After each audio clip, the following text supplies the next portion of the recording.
Language is one of the most amazing things that we humans do.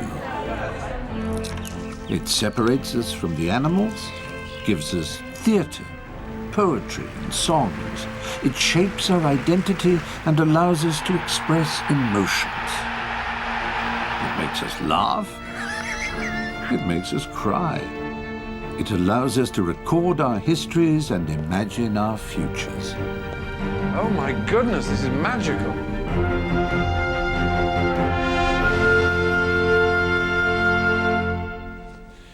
In this program, I'm going to explore language's physical incarnation, our greatest invention, writing. Since its birth, 5,000 years ago, the written word has given us civilization and technology. I'm going to reveal how it's transformed the way we interpret and explore our world, how we organize our religions and governments, and how we spread our ideas and our laws. How writing allows us to listen to the past and to speak to the future. But is writing here to stay, or is it just a flash in the pen?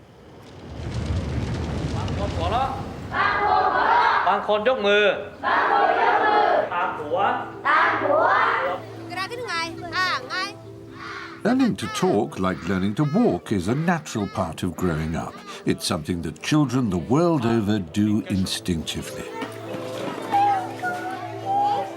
But while spoken language is an innate part of the human operating system, something we've been doing for maybe only 50,000 years, the ability to read and write is an optional extra. Reading and writing are not a natural state of affairs. It's just something that's been invented to complement utterance, spoken human language. In fact, it's not necessary or essential for communication at all, and there are hundreds of societies around the world which have existed for centuries perfectly happily without feeling the need to write down their language.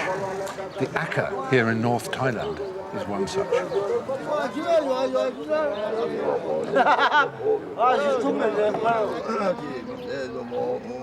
While anthropologists might attribute the lack of writing to the culture's self-sufficient economy, the Aka have their own story.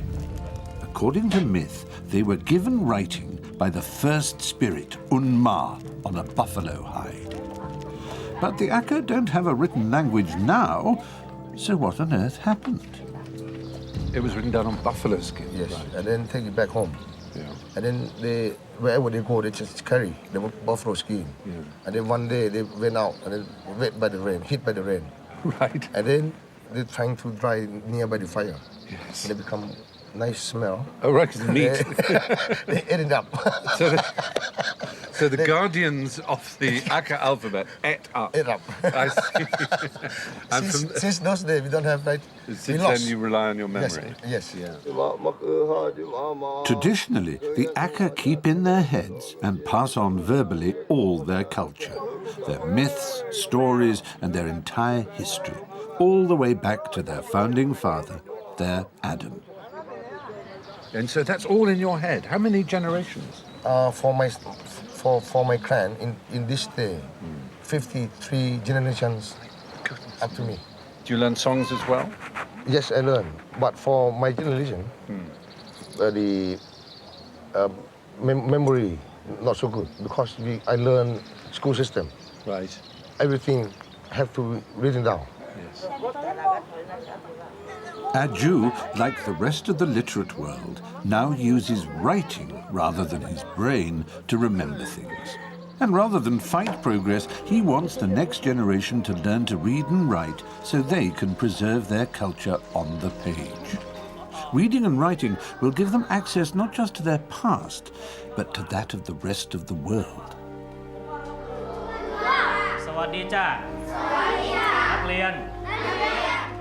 Writing lets us discover things about cultures far away in space and time. And some of the oldest writing is here at the British Museum. So how and why did it start?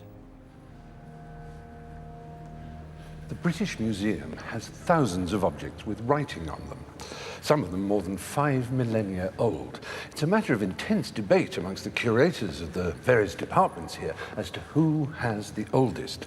The Egyptologists claim that they have the edge, while the Assyriologists, they maintain that therefore cuneiform writing is the oldest.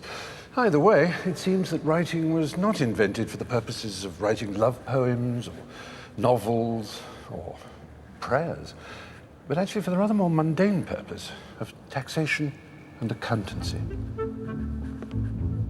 As societies grew and flourished in the cradle of civilization, today's Iraq, so did the need for bureaucracy and record-keeping. Who owes what to whom? This early clay tablet records the payment of workers in beer. Behind the scenes at the museum, Dr. Irving Finkel, keeper of the Department of Assyriology, is giving some students a lesson in writing cuneiform the traditional way, on a piece of clay with a reed. I'm attempting to write my name. So an upright like that, and then that, and that. Right. So sort of more, well, it's not quite, it's a bit too big. Well, it's assertive. Yeah, it's, and then one upright. The first teachers of writing used to beat their students.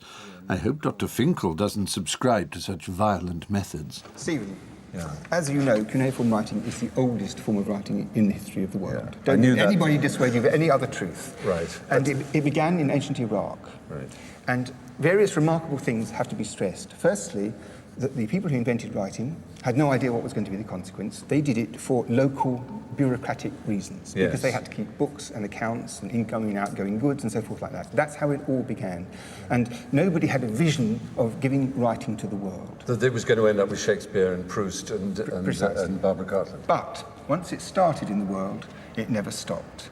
And like a snowball, it grew and grew and grew until it's become the kind of intellectual prop of Homo sapiens. So it's a very significant thing. And in our department, to do with ancient Mesopotamia, we have the earliest evidence. So what I brought firstly to show you is a real tablet. This was written by a schoolboy in about 1700 BC. Good Lord. The most wonderful thing is there is one example of this, a tablet like this with on the back there is a caricature of the teacher.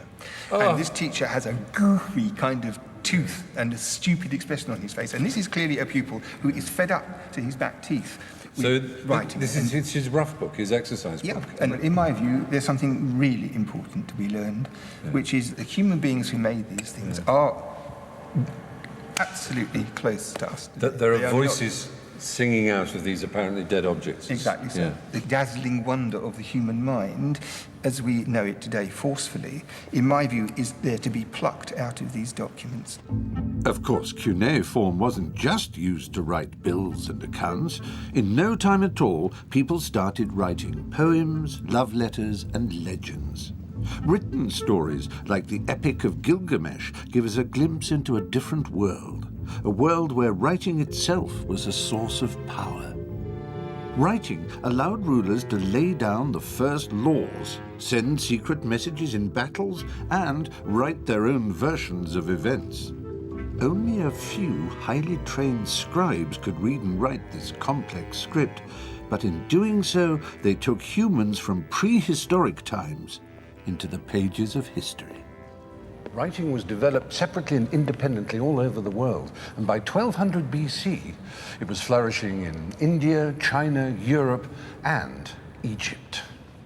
Now, while some ancient scripts have yet to be deciphered even to this day, the language of the pharaohs, hieroglyphs, has been successfully translated and transcribed thanks to the Rosetta Stone. The same inscription on this stone is written 3 times, in ancient Greek, Egyptian Demotic script, and the original Egyptian hieroglyphs. These 3 scripts allowed hieroglyphs finally to be deciphered. The phrase Rosetta Stone has become a kind of metaphor for anything that is a key part in the process of decoding, translating, or solving a difficult problem. But all written language is a form of code, and without the ability to read, it just becomes as incomprehensible as the marks on this rock are, to me at least. You probably learned to read and write as I did, by using letter tiles, or you had those sort of strips of paper around your primary school classroom with A for apple and B for bear and C for cart horse or whatever it was. But the amazing thing about the system of an alphabet is you don't have to learn symbols. You just learn these individual letters that make the sounds. And once you do, anything is possible. You can just make up all kinds of fantastic phrases. I adore playing with, oh look what we can have here. Playing with letters and words. The alphabet allowed, I suppose, what you might call a democratization of reading and writing. The alphabet that we use came to us via the Romans, from that great democratic civilization, ancient Greece.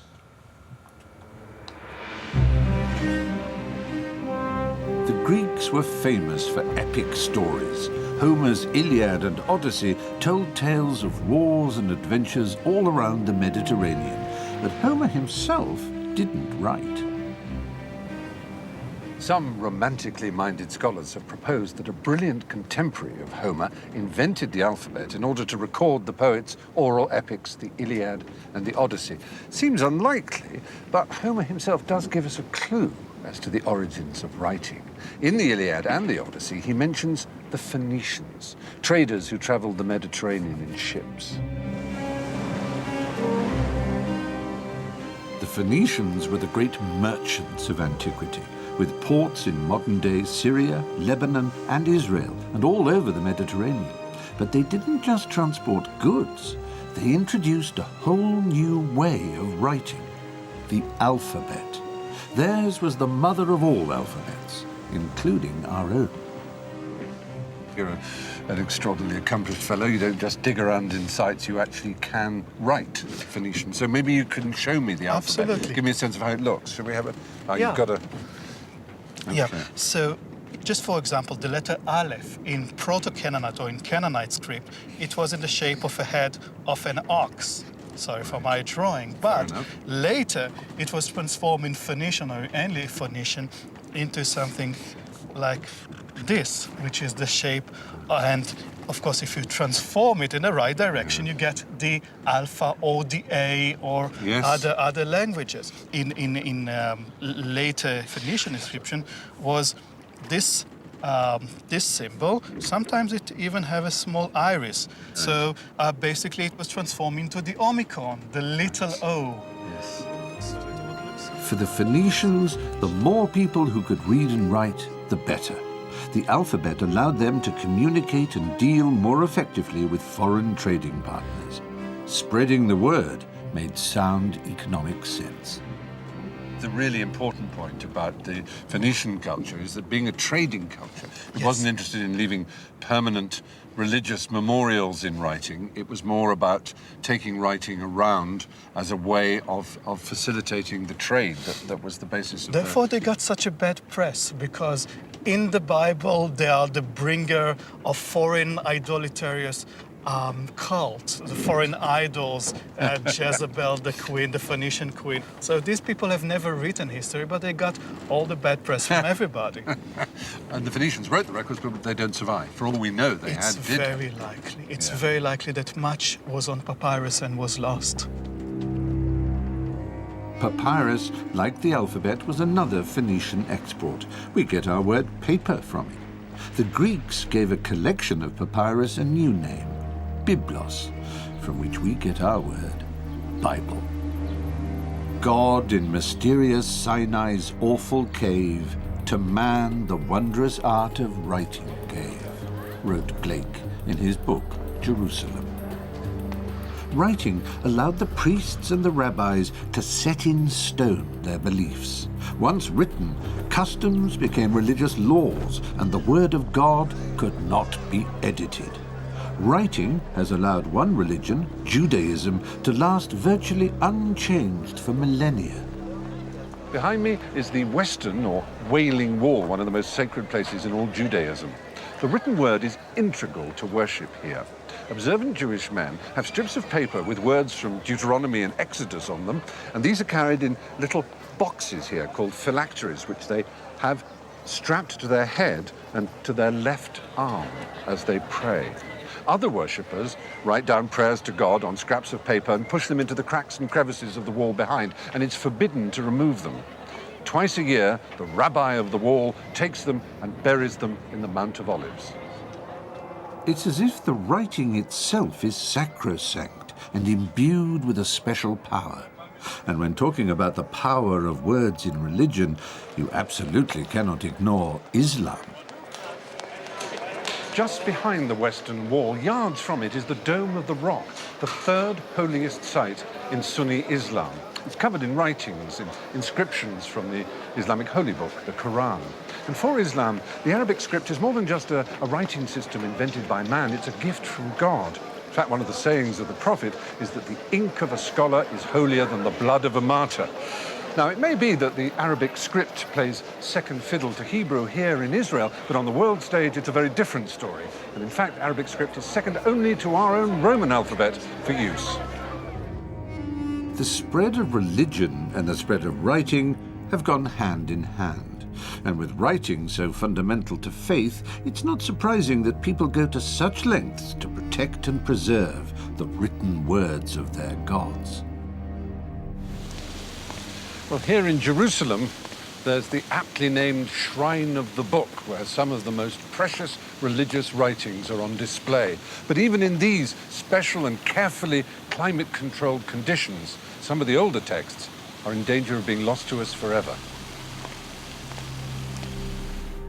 The most famous documents displayed here are the Dead Sea Scrolls, fragments of biblical texts and religious writings from the time of Christ.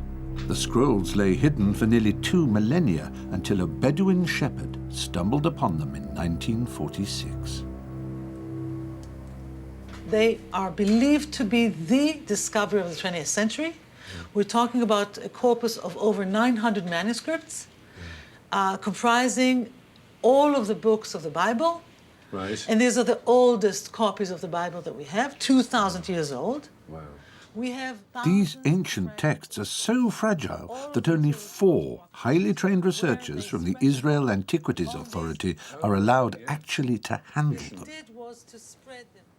What Len is going to show you now is a sample of the book of Psalms, and this is one of what we call Oh, goodness, the now that's the big real scrolls. thing, isn't it? Yes, you're looking at it upside down, but this is It might as well be upside down to me, but if you don't, if you want to turn it around the right way. okay.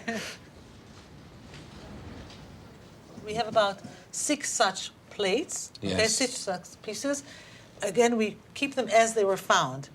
And if you look closely here, even if you can't read Hebrew, every place the name of God is written, exactly, Yeah. the Yud, Hey, Vav, Hey, it is written in what we call Paleo-Hebrew, which is Hebrew of First Temple times. So an ancient Hebrew, an older Hebrew. An older Hebrew. And that's God, God, God, God. So you see every time, and there's quite a lot of him, obviously. Yes. He features quite highly. You're right, please don't touch. Oh, Right sorry, I was touching the here. glass, wasn't I? Here, Sorry. yes.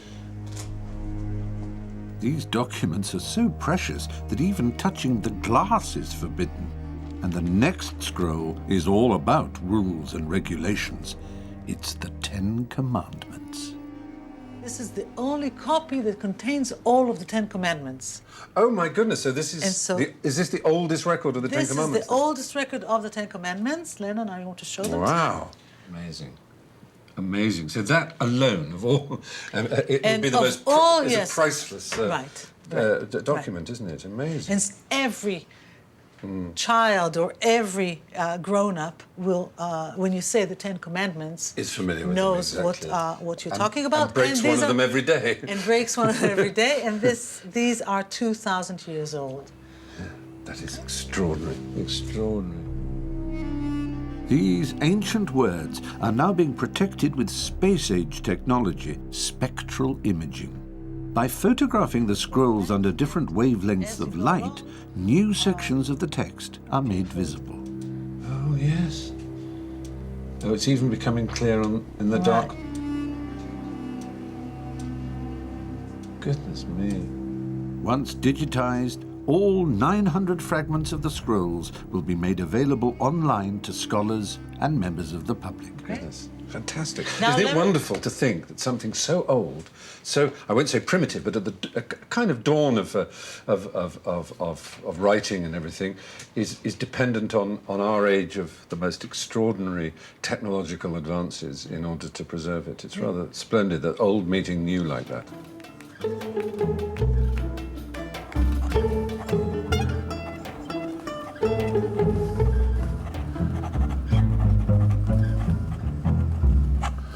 Writing utterly changed the human world. With writing, we could preserve our myths, our stories, and our laws. The alphabet, whether Phoenician, Hebrew, Arabic, Greek, or Roman, allowed more and more people to read and write. But there was yet to come another major revolution in writing that would spread the word further than ever: printing.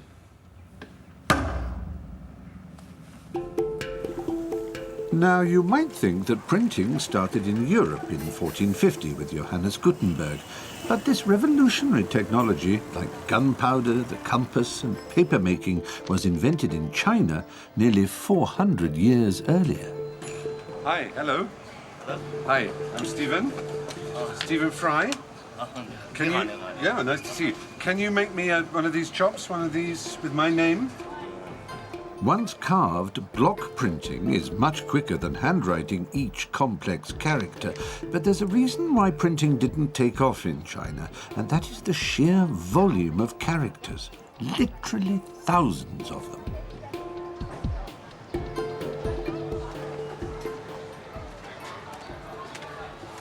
Chinese is one of the oldest written languages in the world, and we all know these extraordinary characters or ideograms, and they're familiar as almost as works of art.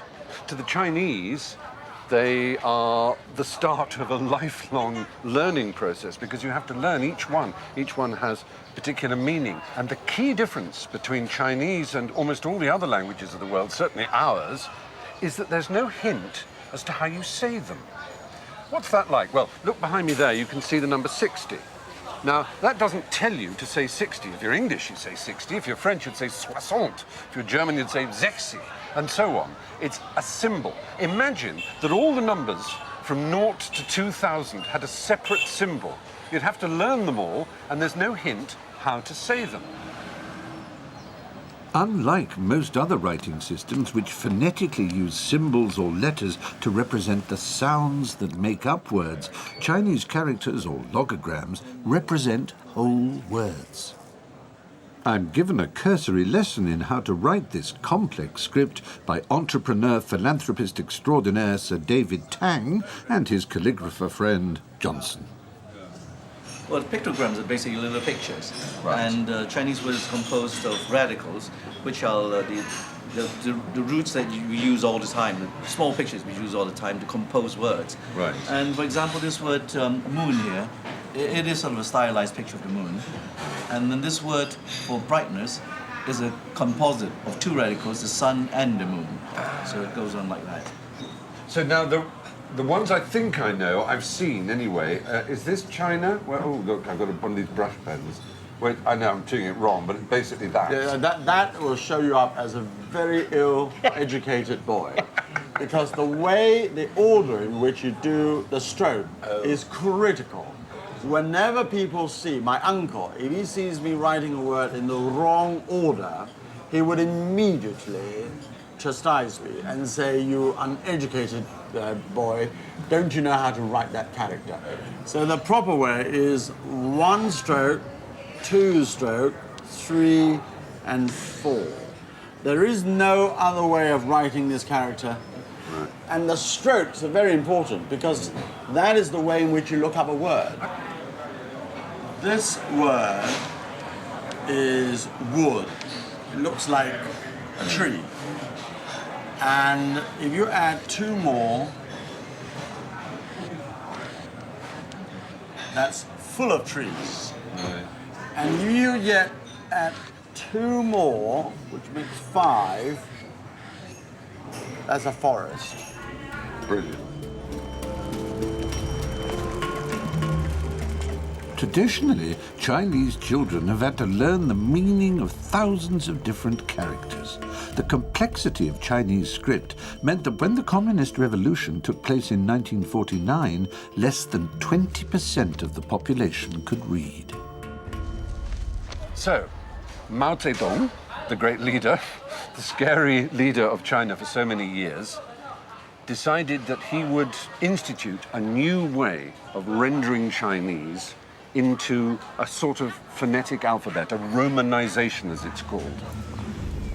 The challenge was to represent the many tones of spoken Mandarin with just 26 letters of the Roman alphabet. The system that was adopted was called pinyin. Pinyin allows children to learn the sounds of words and their meanings via the phonetic Roman alphabet. It acts as a stepping stone towards learning the thousands of characters.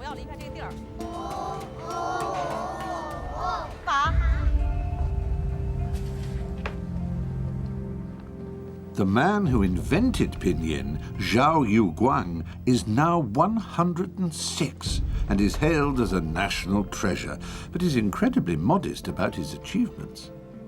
Is pinyin one of the great achievements of the revolution, do you think? One of the great achievements? I think it is not so great. No? As you think. But it is one of the important achievements. If we want to establish a modern country, we must have literacy education. That's very important. At the onset of Mao's revolution, literacy rates were running at 20%. Within 2 decades, that had increased fourfold. In Beijing, about 80% people can read the daily papers. Was it ever your aim, or is it now your aim for pinyin to take over from the Chinese character? It was impossible. Even you want, you can't do that. Pinyin has transformed how people in China use technology. A traditional Chinese typewriter had over 2,000 characters. It was slow and unwieldy to use. But by using pinyin on computers and smartphones, people can find the right Chinese character without having them all on a keyboard. So on this phone, I can choose pinyin. Now if I type, let's say, a word we know, Beijing.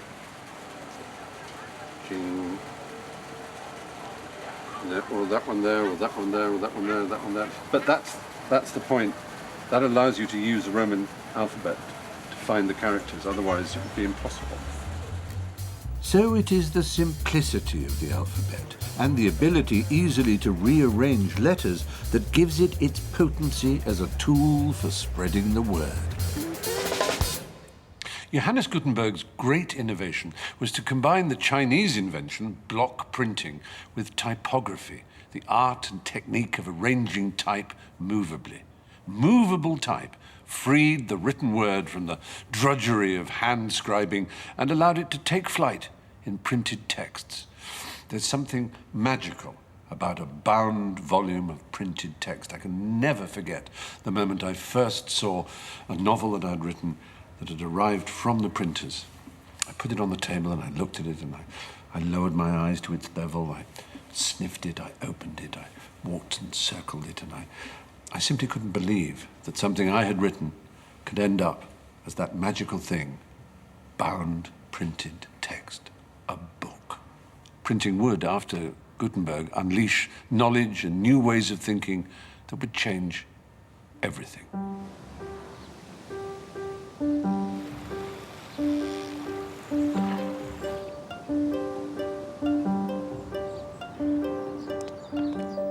The city of Norwich has a long history of printing.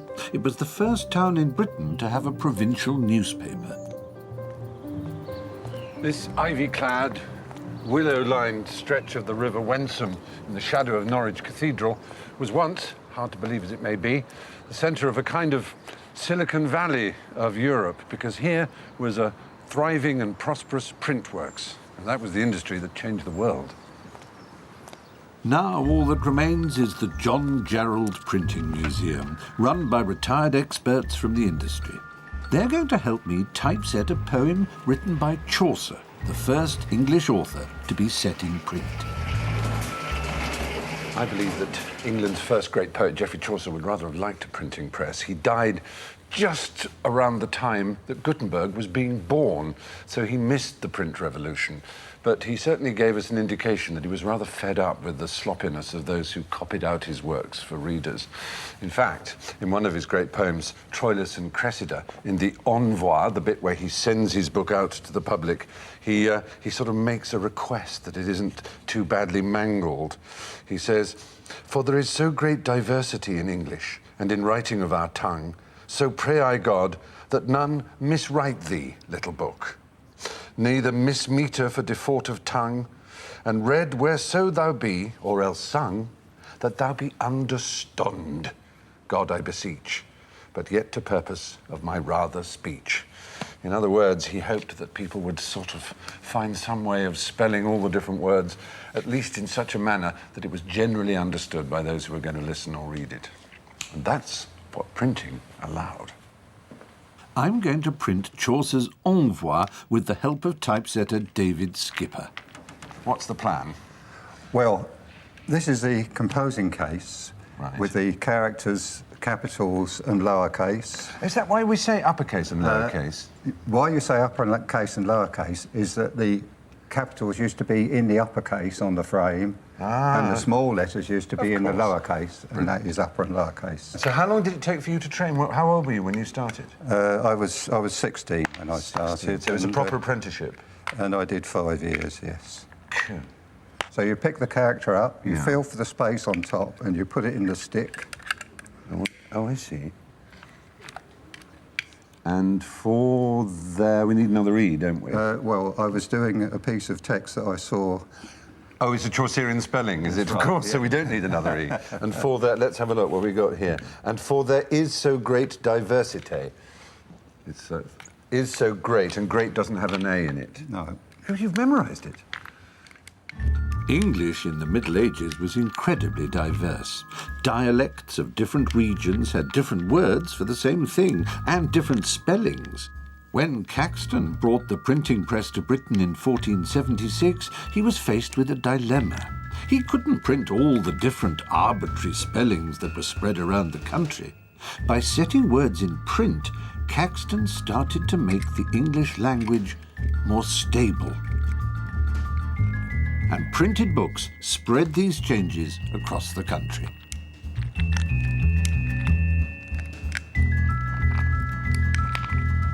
He's hoping that when this poem goes out in the world, no one will miscopy it, no one will miswrite it. Oh, miswrite, I see. In that sense.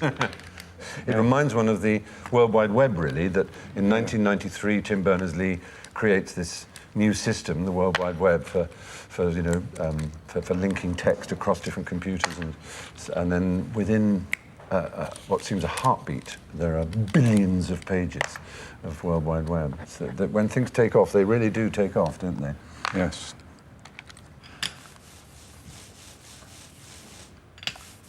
And then when you ink the type, you do it diagonally. I noticed you doing that. Yeah, because it doesn't push it over so much. And quite firm, but Yeah, not too firm. and then the other way, then you get all the corners. Right. That's enough. All right. And then you just check that that's all pushed up like that. Okay, and I get a piece of nice piece. 2 pieces of I card. noticed you used the yellow paper to go on top. That's Is that right. Yeah, just to... couple of sheets just to give a bit of impression. I see. Okay. Yeah. So Drop your first one on. That's it. nice and straightish. And that goes on like that. That's right. And then you just one roll. One roll straight across. It's Then still magical. Carefully lift it off. That's it. And voila! Oh, that's brilliant. And for there is a great event. I think Chaucer would be thrilled at that. And it does, looks like proper printing, doesn't it? It looks really gorgeous. proper That's what I mean, and you can tell. With printing, the written word truly began to spread. Printed books, like the Phoenician alphabet millennia before, democratized knowledge. Reading was no longer just an activity for the elite, but something that ordinary people could afford to learn to do.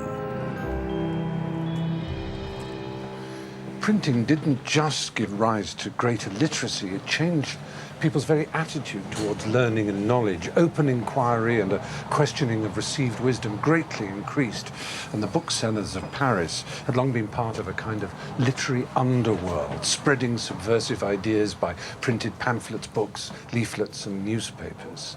The printed word fostered a republic of letters, the age of reason, the Enlightenment.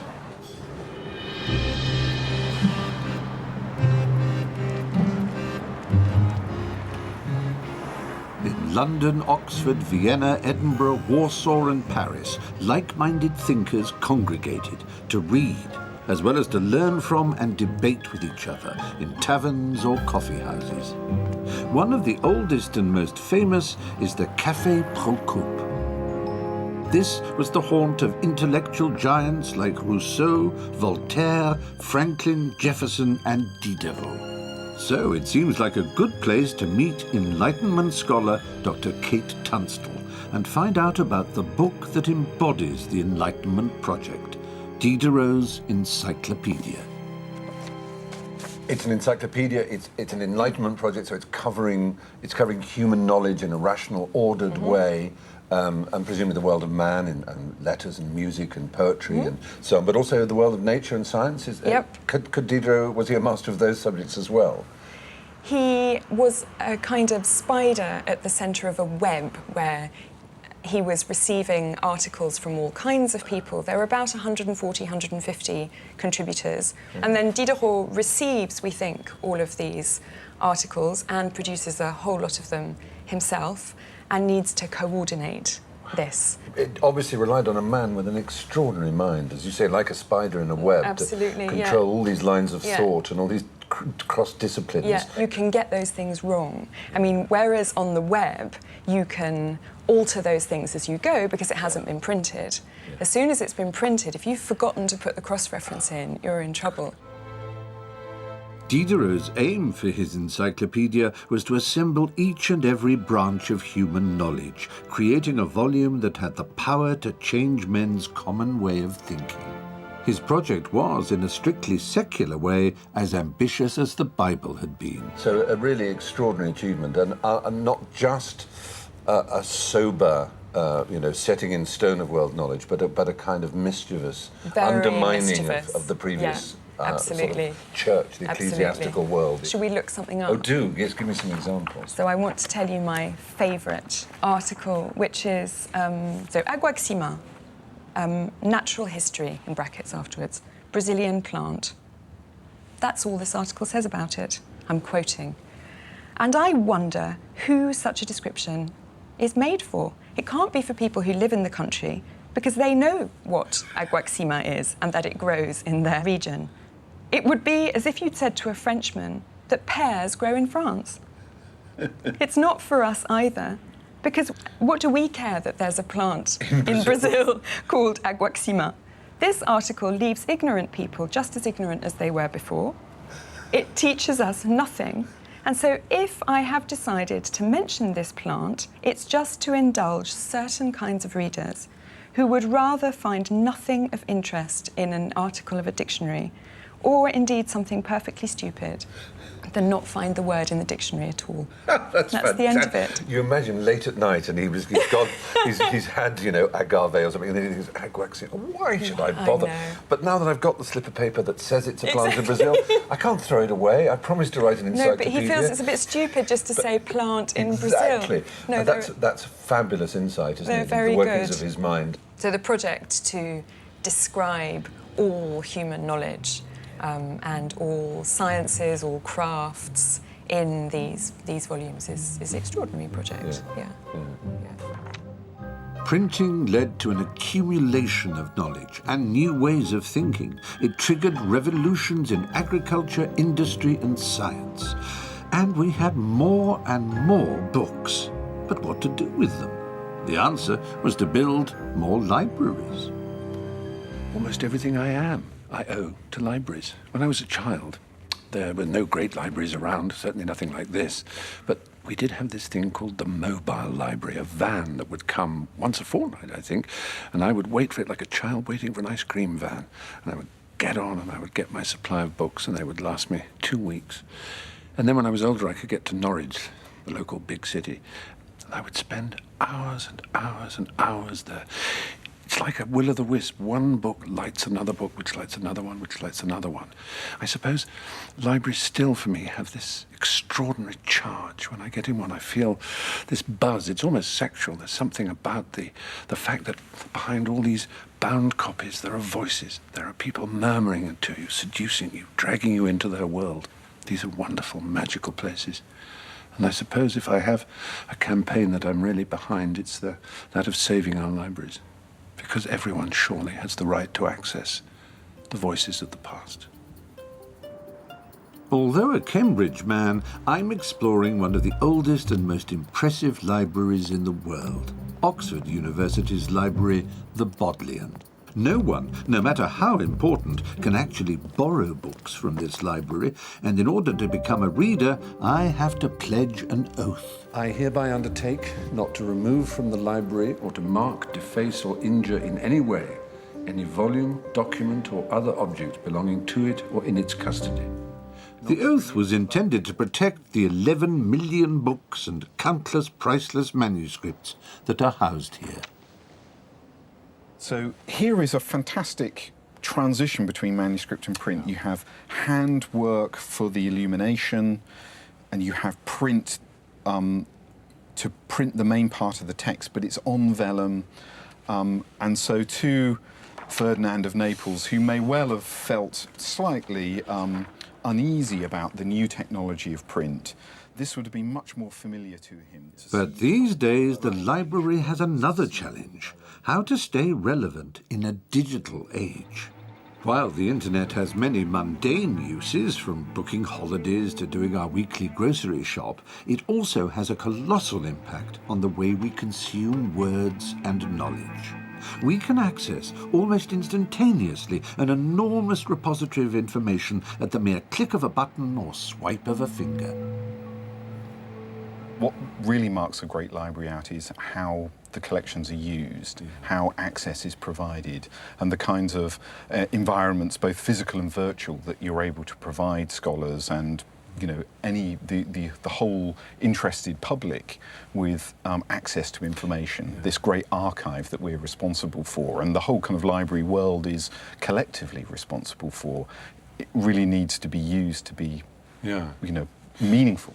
Will you move in the next 100 years away from receiving atomic matter? And will you actually ask publishers instead of providing you with physical books? That process has already begun, and it's really actually driven by the publishers. So there are now many publishers who only publish electronically. Right. So we have to do digital preservation now. So you have library shelves, but you also have racks of servers? We certainly do. And so we also have staff whose job it is to keep stuff safe. To keep the bits alive, so that scholars in 400 years' time will be able to access the information that's being produced now, just as we're able to access the information printed by it's a different expertise. We're producing and consuming more and more words in a digital form. But do our technological advances mean that the printed version of the book will become as moribund as the clay cuneiform tablet? Professor Robert Darnton, director of Harvard University Library, is an expert on the history of books. Well, I have been invited to so many conferences on the death of the book that I'm convinced it's very much alive, and we have statistics to prove it. Each year, more books are produced than the previous year. There was a dip during the recession, but next year there will be 1 million new titles produced worldwide. And yet at the same time, more digital works are coming out, and the future is decidedly digital. But I think we're living in a time of transition in which the two media coexist, and I think that's what makes it so exciting. And they'll continue to coexist? Well, one thing we've learned in the history of books, which is a huge expanding field, is that one medium does not displace another. So, of course, as you know, the radio did not displace the newspaper, and television did not kill the radio, and the internet did not destroy television, and so on. So I think actually what's happening now is that the electronic means of communication, all kinds of handheld devices in which people read books, are actually increasing the sales of ordinary printed books. Well, the same number of people are reading more, one or the other. I think both. I think both. But that I can't absolutely prove. However, it's certain, I think, that a lot of people use handheld electronic devices for one kind of reading, and they use a codex for another kind of reading, and that the interest in availability of books online is getting people more excited about reading in general. So I think it's a fascinating moment when reading itself is undergoing a change. I like to have a foot in both camps, the shiny new digital world of technology and the traditional path to knowledge which is embodied by the library. I do hope that libraries survive. They're more than just buildings, in the same way that books are more than just print and paper. As the poet, philosopher, and political theorist John Milton said, books are not absolutely dead things. They do contain a potency of life. He who destroys a book kills reason itself. Perhaps that's why, as we all know, one of the first acts of a tyrant is to destroy a library and to burn books. They want to control literature, and the elitists want to hoard the power and the knowledge that is contained in books. But digital words cannot be burned, and myriad connections of the web make online information mercurial. The internet is not only radically transforming our way of storing what we write, it is bringing about a new raft of changes in what is written and who writes it. A man who has pioneered our exploration of this new technological frontier is the founder of Wikipedia, Jimmy Wales.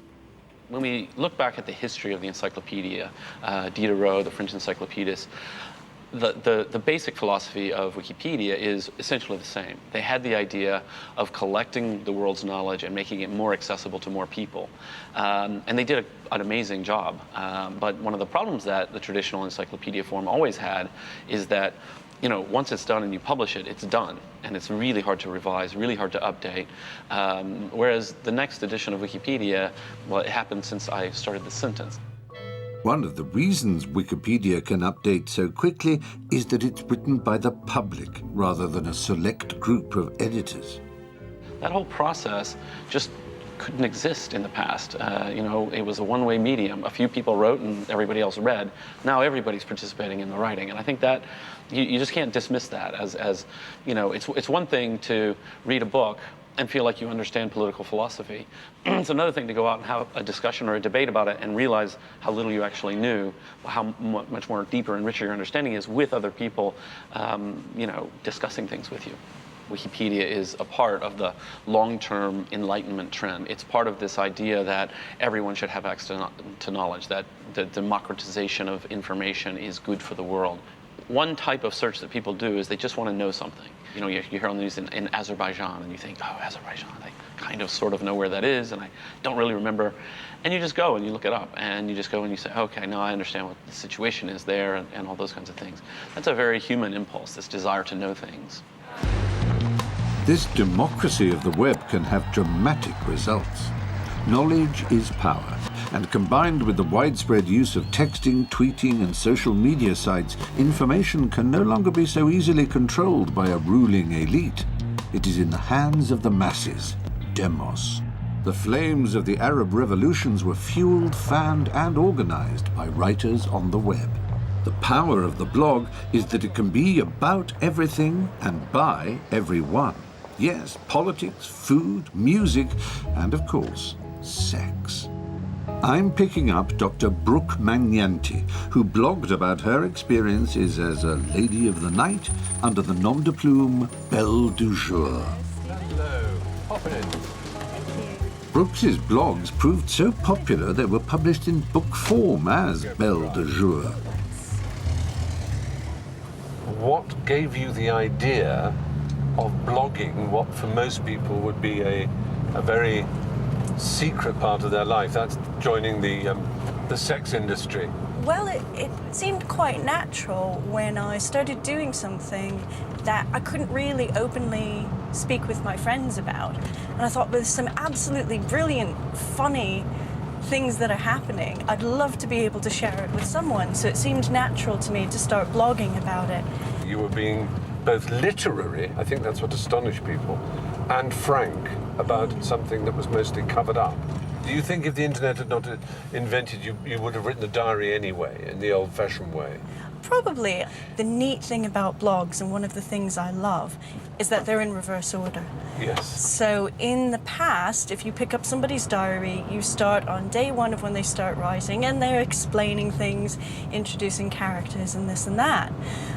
With the blog, you're reading what just happened. There's this immediacy of, who's that person? Why did they say that? I've got to go back, I've got to go find out, and it's almost addictive in that way.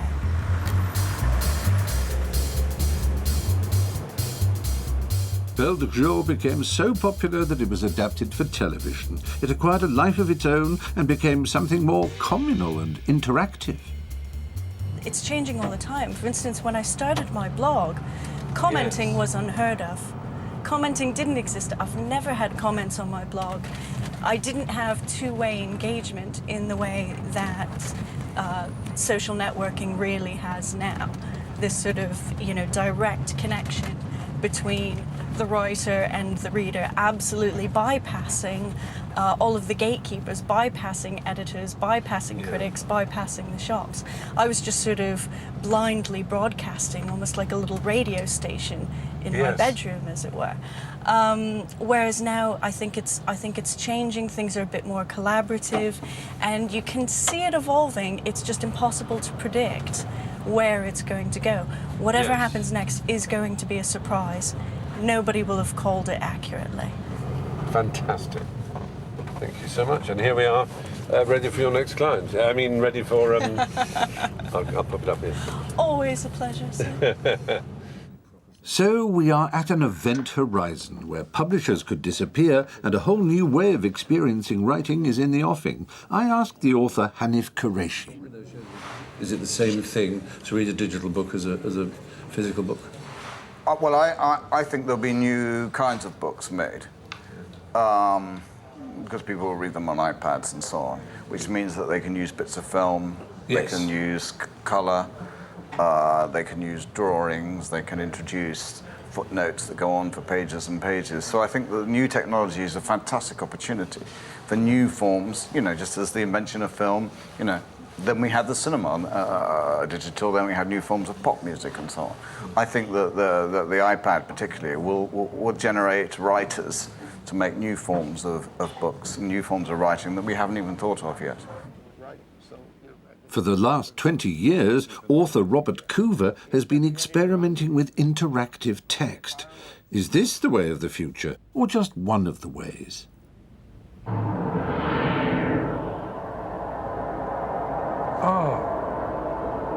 Oh, this is fantastic.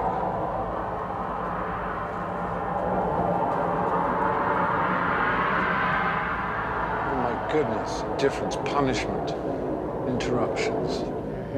And I'm in a cube. This is a 3D virtual reality cave, an amazing interface between writer and reader. Oh my goodness, this is magical. It's all got huger and it's all... Coover's work is fascinating, but can never really have a mass market. It's just too expensive. But at the world-renowned MIT in Boston, some of the brightest and most technologically savvy people in the world are trying to find out other ways we might record and transmit information in the future for all of us.